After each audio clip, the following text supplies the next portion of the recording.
The remote sensing which is carried in the microwave region of electromagnetic spectrum is known as microwave remote sensing technique. The electromagnetic spectrum ranges from the shorter wavelength to the longer wavelength and broadcast.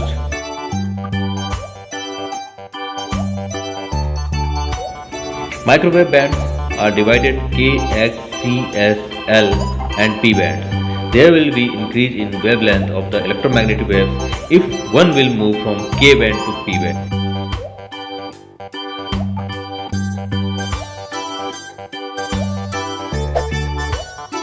Passive microwave sensor. A passive microwave sensor detects the naturally emitted microwave energy within its field of view.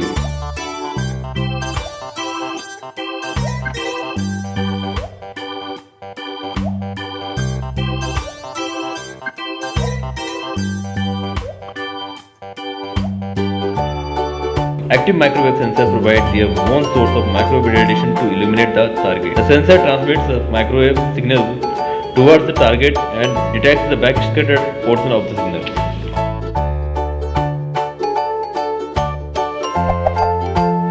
Synthetic aperture radar is form of radar that is used to create images of objects such as landscapes. These images can be either 2 or 3 dimensional representation of the object.